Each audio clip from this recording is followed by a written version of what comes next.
Welcome back to মামনের রান্নাঘর।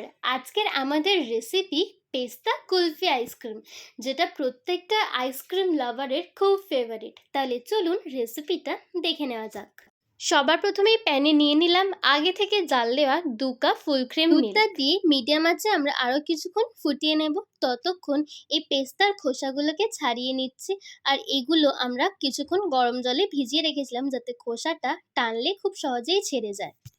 আর কাজুগুলোকে রাফলি chop করে নিয়েছিলাম।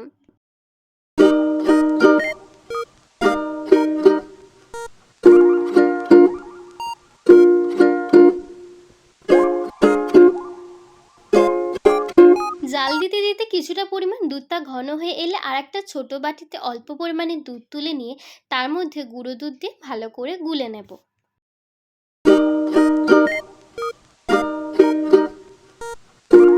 দুধের মধ্যে দিয়ে দিচ্ছি স্বাদ অনুযায়ী গুঁড়ো চিনি। চিনিটাকে গুঁড়ো করে নিলে খুব ভালো করে মিশে যায় দুধের সাথে।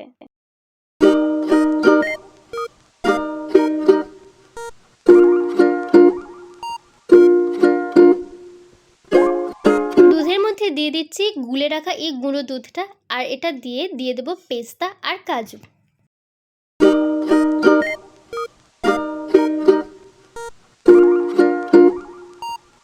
ফ্রেশ ক্রিম দিয়ে আরও কিছুক্ষণ দুধটাকে জাল দিয়ে নেব একদমই মিডিয়াম আঁচে।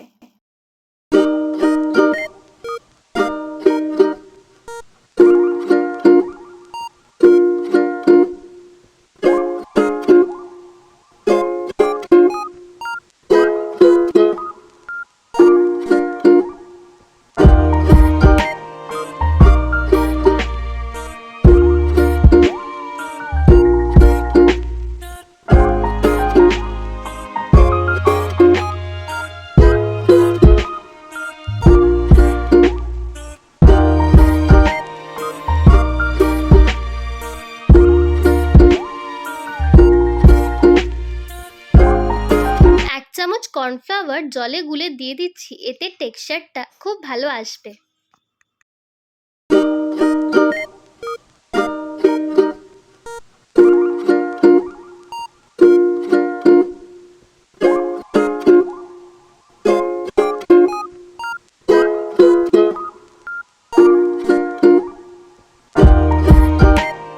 পেস্তা কালারের জন্য দিয়ে দিচ্ছি সবুজ ফুড কালার, যেটা দুধের সাথে হালকা হয়ে পেস্তা রং হয়ে যাবে।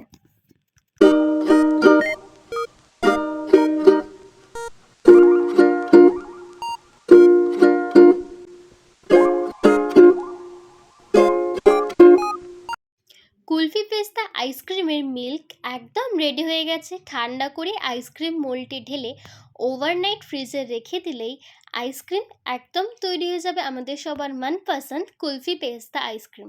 আর এই রেসিপিটা যদি আপনাদের ভালো লেগে থাকে তাহলে অবশ্যই লাইক করবেন, শেয়ার করবেন, আর এরমই সহজ সহজ আর ইউনিক রেসিপির জন্য সাবস্ক্রাইব করে রাখবেন মামনির রান্নাঘর চ্যানেলকে। আর সাবস্ক্রাইব করে বেল আইকনটা কিন্তু প্রেস করে দেবেন নোটিফিকেশনের জন্য।